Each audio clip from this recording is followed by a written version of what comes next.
Thank you for joining Sports Development Series. We yours truly, Boma, Ekiyor.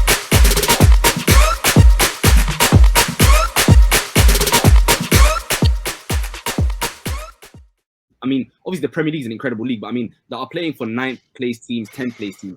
These guys are playing in Champions League finals. So I don't think this is a team that pressure is an issue. Playing in Champions League finals, competing, winning the league on a regular basis is different.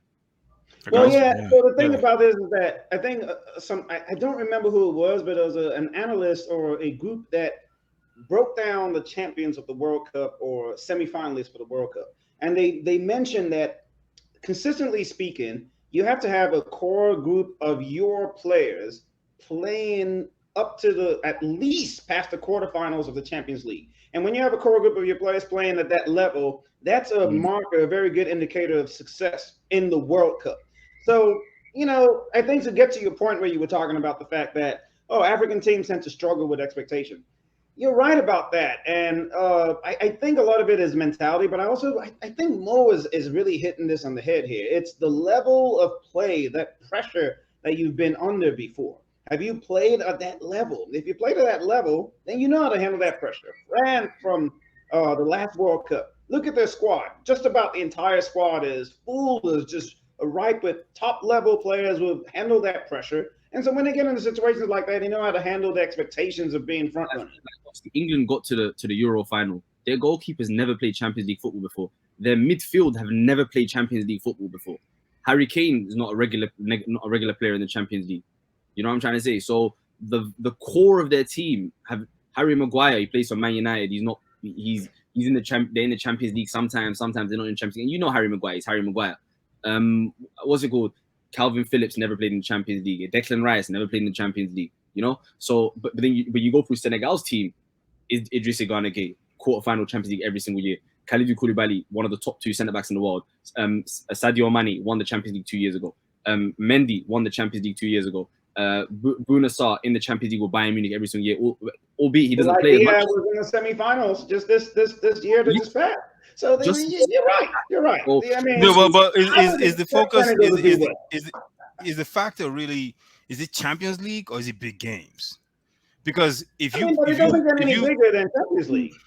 Champions League is the biggest because it's being watched around the world. But if you play in big games week in, week out, even if you play Europa, right, and you play EPL and you're playing in front of EPL crowd, stadiums are sold out. And the level of competition and you're playing week in, week out, doesn't that keep you sharp enough to the point where even if you're not playing the Champions League, right, you're still functioning at such a high level that you can perform in the World Cup? In the level, though, you know what I'm trying to say? Like functioning at a high level in the Champions League is different to functioning at a high level away to Fulham and away to Bernabeu. They're both functioning at a high level, but one, like the Bernabeu, Craven Cottage, there's a massive difference. You know what I'm trying to say? No, there is. And even the Bernabeu on a Champions League night is different than the Bernabeu on a regular La Liga night. You're playing against 4th place team in Spain. Completely different atmosphere because that pressure is completely different. So yeah, the Champions League is the top of the top. And when you're playing, so let me ask you guys this. Let me ask you guys this then. So how do you explain those teams that kind of struggle in domestic or cup championships within their country, but then they succeed in the Champions League? And you're not going to find too many of those teams. That's first of all. And second of all, a lot of those teams, a lot of times, they're not paying attention to those league. Like, let's just take Real Madrid, for example. That's exactly what I was going to say. They won so many Champions League titles, and they've won less domestic championships over the last 10 years, and they've won Champions League. They focus their efforts on the Champions League. They know that on Champions League Wednesday, or Tuesday or Wednesday, this is where we're at. In fact, the league games are almost like just like setbacks for them, or like come down. Real Madrid have rested players on a Saturday or a Sunday because they've got a big game on Tuesday and Wednesday. Barcelona were never resting players. That's why Barcelona have dominated in the league, but Real Madrid over the last 5-6 years have absolutely dominated in Champions League. They won 4 of the last 6 Champions Leagues. Do you know how insane that is? No, 100% it is. So, but the thing is this. Then, if we go by that same reasoning, Germany shouldn't have been knocked out last World Cup in preliminary stages. Brazil in the last two World Cups. No, what we're saying is when you look at the teams that are successful, that's the marker of success. That doesn't mean it's 100% of the time. And the Germans, they had their own. The Germans have been in decline for the longest prior to even the World Cup. It's not like they just showed up to the World Cup and just all of a sudden laid an egg.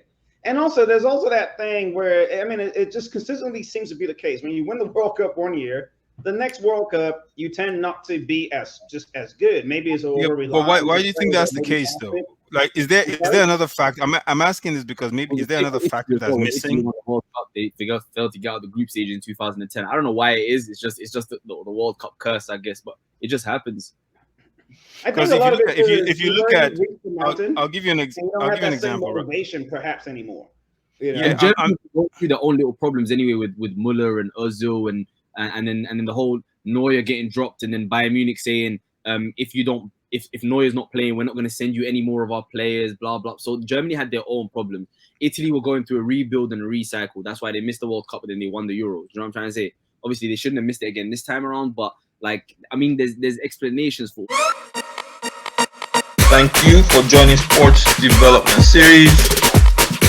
We yours truly, Boma, Ekiyor.